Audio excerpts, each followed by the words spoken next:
샬롬, 성도 여러분, 한 주간 평안하셨습니까? 서구에 있는 우리 그리스도인들은 이제 새벽 기도회가 없습니다. 어떻게 이제 그들은 자기 영성 관리를 할 수 있을까요?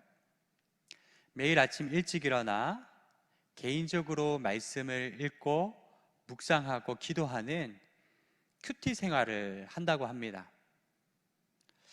마찬가지로 요즘 포스트 코로나 시대를 살아가며 저희가 함께 모여서 아쉽게도 예배드리지 못하고 또 함께 부르짖어 기도하지 못하는 환경이 지속되고 있는데요. 이러한 때일수록 개인적으로 하나님을 만나는 큐티가 참 중요한 것 같습니다. 여러분, 날마다 하나님의 말씀을 가까이 하여 나아가고 말씀대로 순종한다면 예수님께서 착하고 충성된 종아, 그렇게 칭찬해 주실 것입니다. 자, 지난주까지 저희 큐티하는 방법에 관해서 좀 나눴는데요. 좀 복습을 좀 하겠습니다. 먼저 큐티 시작하며 환경적 준비가 필요합니다. 한적한 시간과 장소를 결정하시기 바랍니다. 또 마음의 준비를 하며 찬송을 부르시고요. 또 시작하는 기도를 하십시오. 성령님을 초청하시고 말씀을 깨닫게 해달라고 요청하시길 바랍니다. 또 본격적으로 이제 큐티를 시작하며 성경을 읽는 것입니다. 몇 번 이상이요? 3번 이상. 소리내 입으로 읽고 또 눈으로, 마음으로 이제 3번 읽는 것입니다. 그리고 나서 말씀을 묵상하는데 말씀을 생각하고 기억하고 되새기는 시간입니다. 이 묵상은 약이라고 했죠. 이 묵상하는 데 있어서 중요한 것은 질문입니다. 어떻게 질문하죠? 하인나, 기억하시죠? 하나님은 어떤 분이신가? 인간의 모습은 어떠한가? 나에게 주시는 말씀은 무엇인가? 그걸 가지고 질문을 하면 하나님이 주시는 메시지가 있을 것입니다. 그때 굉장히 중요한 단계로 들어가는데 바로 적용하기 단계입니다. 이제 큐티를 읽고 묵상하기까지는 우리 성도 여러분들이 참 잘하시는데 상당수가 적용하기에서 아주 간단하게 끝내버리는 경우가 참 많습니다. 적용이 얼마나 중요하느냐, 적용 없는 큐티는 열매 없는 나무와 같다 할 수 있습니다. 우리가 묵상하는 것만큼 적용하기에 많은 시간을 할애해야 합니다. 그래야 큐티를 통해서 능력도 경험하고 풍성한 열매도 체험할 수 있죠. 여러분, 묵상한 말씀을 여러분의 성격에 적용하십시오. 인간관계에 적용하십시오. 내 하루의 삶에 적용하시고요. 또 내 삶의 목표에 적용하신다면 풍성한 열매를 맺을 것입니다. 자, 만약 적용이 안 되면 이제 소화불량과 같은 증세가 나타납니다. 우리 육체에 장염 증세가 나타나면 밥 먹는 재미가 없어지고 먹는 게 고통스럽죠. 온몸에 힘이 없어지고 몸은 쇠약해지고 얼굴은 누렇게 뜹니다. 또 사는 재미가 없고 각종 질병이 나타나고 온몸이 아픈 것이죠. 제대로 이제 먹지 못하니까 이제 무기력해지는 것입니다. 마찬가지로 이 큐티할 때 제대로 적용이 안 되면 이와 같은 영적 소화 불량이 나타난다는 거예요. 큐티할 재미가 없어지고 오히려 의무적 큐티가 고통스러워집니다. 그냥 날마다 형식적으로 말씀 읽고 하는데요, 재미가 없고 힘든 것입니다. 마음이 부대끼죠. 영혼의 힘을 잃어버리고 생기가 없어진다. 말씀에서 어떤 통찰을 발견하지 못하니까요, 영적인 힘이 없어지는 것입니다. 사람이 생기가 없이 늘어지는 것입니다. 시험에 잘 들고 기도할 재미도 없어진다.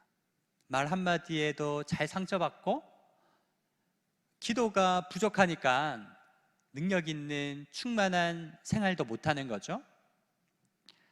교회에 마지못해 나오거나 신앙생활을 못하게 된다.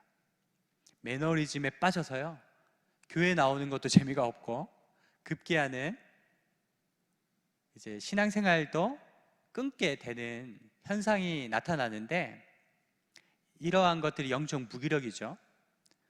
우리 큐티나 주님과의 관계에서 제대로 소통하지 못하면 이런 무기력에 시달리게 되는 것이죠. 그러므로 큐티를 통해서 나의 내면은 어떠한지 반추해 보시고, 나의 영적인 상태는 어떠한지 주님과의 그 내밀한 관계에서 늘 돌아볼 수 있어야 한다는 것입니다. 제가 예전에 섬겼던 교회에서 어느 집사님이 목사님을 찾아와서 질문을 했습니다. 목사님, 저는 큐티를 시작한 지 20년이 넘었는데 성령 충만하지도 않고 죄도 많이 짓고 예전의 성품 그대로 성격도 안 변했어요. 또 항상 마음의 염려와 근심은 그대로입니다. 왜 20년 넘게 큐티했는데 제 삶이 변하지 않을까요? 고민하며 질문을 했습니다. 그때 목사님도 그 이유를 잘 모르시겠는 거예요. 그래서 큐티한 노트를 좀 보여주십시오. 그래서 몇 개월 혹은 1년 가까이 큐티한 노트를 다 보여드렸대요. 목사님이 쭉 훑어보더니 왜 그런지 발견을 했습니다. 묵상까지는 어느 정도 큐티를 잘 하셨는데 적용이 너무 피상적이라는 거예요. 정직하게 살아야 되겠다, 거룩해야겠다, 사랑하며 살자. 구체적이지 않은 너무나 추상적인 표현들로 채워져 있었다는 것입니다. 그러니 삶에서 어떤 말씀의 능력, 변화, 열매를 경험하기 힘든 것이죠. 혹시 우리 큐티 노트의 적용이 구체성이 떨어지는 피상적인 내용들로 채워져 있지는 않은지 한번 돌아보시길 바랍니다. 그래서 말씀을 적용할 때 우리 세 가지를 생각해야 되는데, 그것을 3P라고 합니다. 첫 번째는 퍼스널, 개인적인가. 우리가 말씀을 읽을 때 이 말씀은 우리 남편이 들어야 돼, 김집사가 읽어야 돼, 그럴 때가 있잖아요. 그게 아니라 먼저 나 자신이 받아야 할 말씀입니다. 나의 말씀으로 받을 때 그 말씀의 위력을 발휘하는 것이죠. 어느 전도사님이 설교 잘하는 어느 유명한 목사님에게 질문을 했어요. 목사님, 어떻게 하면 설교를 잘할 수 있을까요? 목사님이 말씀하시기를, 먼저 설교 준비를 하고 나서 그 말씀대로 살아보고 말씀을 전해보십시오. 그 전도사님이 그대로 해봤더니 말씀대로 사는 것이, 순종하는 것이 힘들구나, 어려워도 그대로 순종했더니 강단에서 아주 담대하게 확신 있게 말씀을 증거하게 되었다는 것입니다.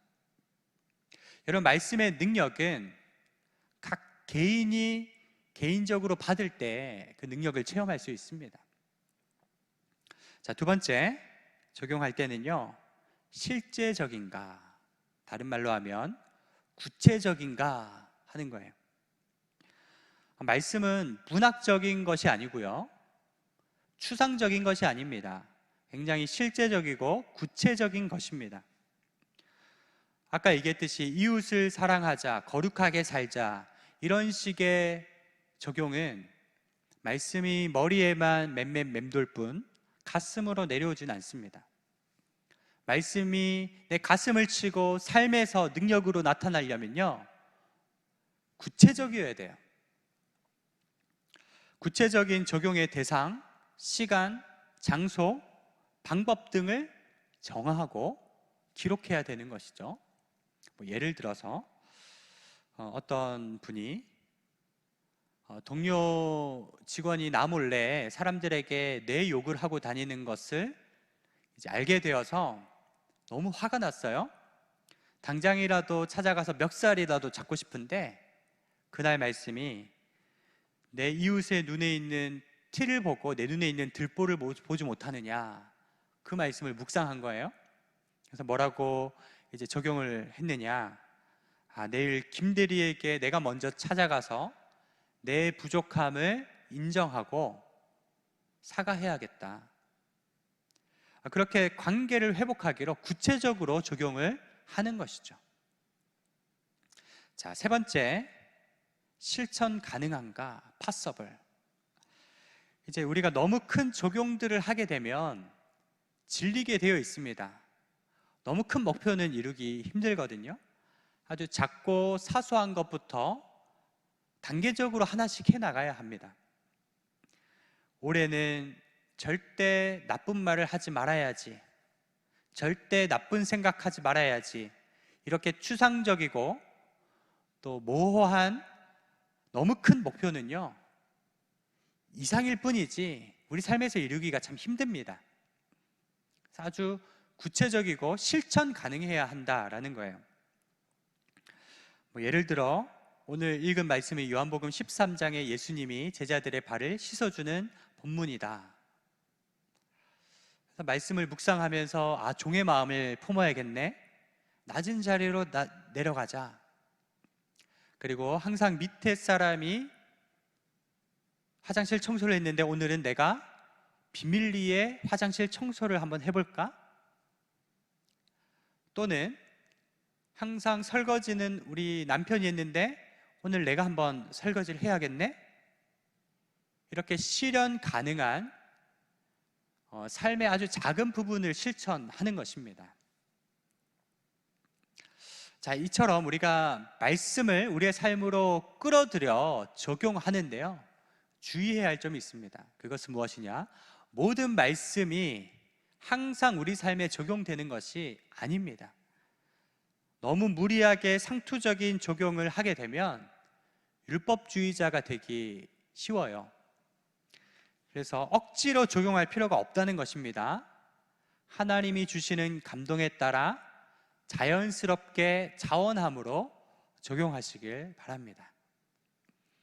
자, 적용하기에 대해서 나눴는데, 우리가 말씀을 읽고 묵상하고 적용한 것이 이제 더 효과 있게 나타나기 위해서는요, 말씀을 기록하는 거예요. 목수에게 중요한 도구는 목과 망치이듯이 말씀을 묵상하는 사람에게 중요한 도구는 무엇이냐? 바로 종이와 펜이다 할 수 있습니다. 이제 아무리 좋은 기억도 연한 잉크로 쓴 글에 비하면 이제 비교가 되지 않는다라고 하는 것처럼, 말씀이 우리 신비에 새겨지기 위해서는 그 말씀을 기록하는 것이죠. 이제 하나님의 말씀, 창세기부터 계시록까지 66권이 이제 우리 손에 들어오기까지는요, 말씀을 받은 사람들이 자기만 말씀을 듣고 흘러버린 게 아니라 기록했거든요. 여러분, 말씀을 쓰게 되면 나 자신에게도 유익이 되지만 하나님 나라의 확장에 있어도 굉장히 유익이 됩니다. 우리 자녀들에게도 축복이 되죠. 여러분, 묵상은 말씀을 되새기는 것인데, 그 말씀을 기억하고 생각하기 위해서는요, 이제 기록하는 과정이 필요하고, 기록하면 말씀이 정리가 잘 되는 것이죠. 큐티하면 행복해집니다 라는 책에 이제 빌 하이블스 목사님이 이러한 글을 남겼습니다. 수년 동안 여러 교회와 모임을 다니면서 매일의 일상을 통해 반복되는 인위적인 기독교의 함정에 빠지지 않으려고 나름대로 애쓰는 지도자들을 자주 만나보게 되었다. 나는 이런 분을 만날 때마다 그 비결이 무엇인지를 물어보았다. 그런데 대부분이 하시는 말씀은 일기쓰기였다. 즉 자신의 하루 생활을 돌아보고 평가한 것을 기록으로 남긴다는 것이었다. 여러분, 우리가 기록을 남기게 되면 내가 구체적으로 잘할 수 있나 확인도 할 수 있고요, 또 우리가 기도할 때도 그것을 근거로 하나님의 도우심을 더 잘 구할 수 있다는 것입니다.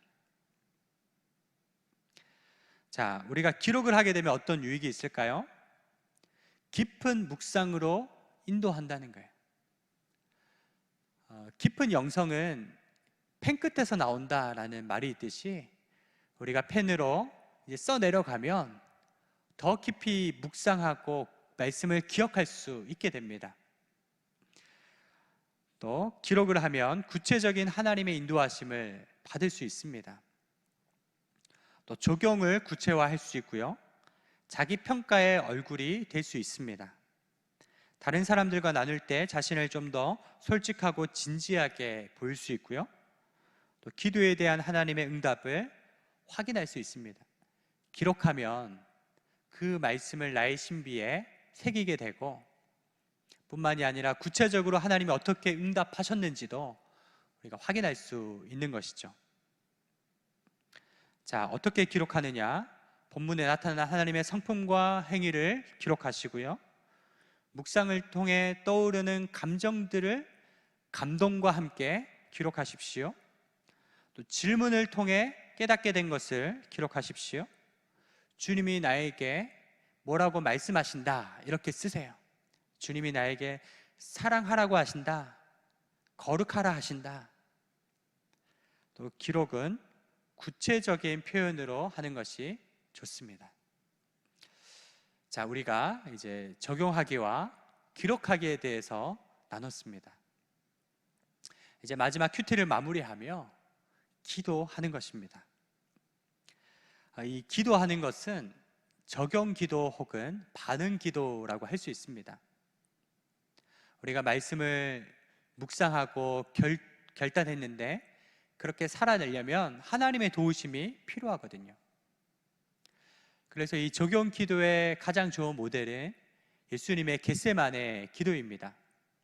예수님께서 그때 기도하시기를 하나님, 나의 원대로 마시옵고 아버지의 원대로 되기를 원합니다 라고 기도하셨잖아요. 말씀을 묵상하는 가운데 발견하는 나의 원함, 나의 인간적인 생각들이 있고요. 또 하나님께서 원하시는 영의 생각이 있습니다. 때로는 그 두 가지가 충돌을 하는 것이죠. 그럴 때는 우리가 기도를 통해 하나님의 뜻에 나 자신을 복종하고 순종하는 것이죠. 자, 구체적으로 어떻게 기도하는가? 먼저는 나 자신을 위해서 기도하시길 바랍니다. 요한복음 17장 1절에 예수님께서 아버지를 영화롭게 하기 위하여 아들을 영화롭게 해달라고 십자가를 앞두고 먼저 자신을 위해서 기도하셨거든요. 우리는 말씀을 토대로 이제 나 자신의 연약함을 보았다면 그것을 놓고 기도하고, 또 나 자신을 중심으로 가족을 위해서, 친구를 위해서, 교우들을 위해서 그 영역을 넓혀가야 한다는 것이죠. 그리고 두 번째로 말씀으로 기도하시길 바랍니다. 가장 영향력 있는 기도는 말씀 그 자체를 읊조리며 하는 기도입니다. 그것이 시편의 기도이기도 하죠. 오늘 깨달은 말씀이 내 삶에 온전히 실천되고 능력으로 나타나게 해달라고 기도하시길 바랍니다. 세 번째로 세상을 위해서 기도하는 것입니다.